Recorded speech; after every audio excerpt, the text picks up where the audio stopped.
ఇంతకు ముందు వీడియోలో చెప్పిన కదా, వైఫ్ డెలివరీ టైంలో హస్బెండ్ పక్కనే ఉండాలి అని చెప్పి. ఆ వీడియోకి అయితే చాలా మంది మంచిగా రెస్పాండ్ అవుతున్నారు. కామెంట్స్ కానీ పర్సనల్ మెసేజెస్ కానీ చాలా పెడుతున్నారు. Thank you so much. కొందరు ఉంటారులే బ్యాడ్ కామెంట్స్ పెట్టేవాళ్ళు, అట్లాంటి వాళ్ళని నేను పట్టించుకోను. ఈ రోజు అయితే మా హస్బెండ్ కి షూ కొంటా అని చెప్పి బయటకు వెళ్ళినాం. మీకు కూడా తెలుసా, అందరూ వైఫ్ తోటి షాపింగ్కి వెళ్తే ఇబ్బందిగా ఫీల్ అవుతారు, ఇంకెంతసేపు అని.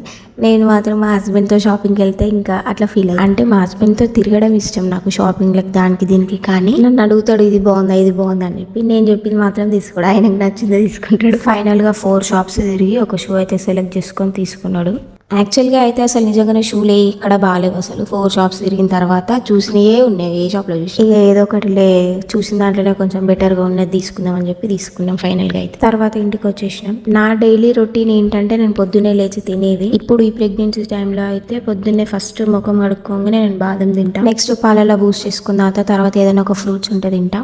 ఇంతకీ నేను ఏ కంటెంట్ గురించి మాట్లాడాలో మీరు నాకైతే ఏం చెప్పలేదు. మీరైతే ఫాస్ట్గా ఒక కంటెంట్ గురించి చెప్పండి కామెంట్స్లో, నేను ఖచ్చితంగా అదే కంటెంట్ గురించి మాట్లాడతాను. ఈ రోజు వీడియో ఇంతే. Like, share, subscribe, comment. Bye bye.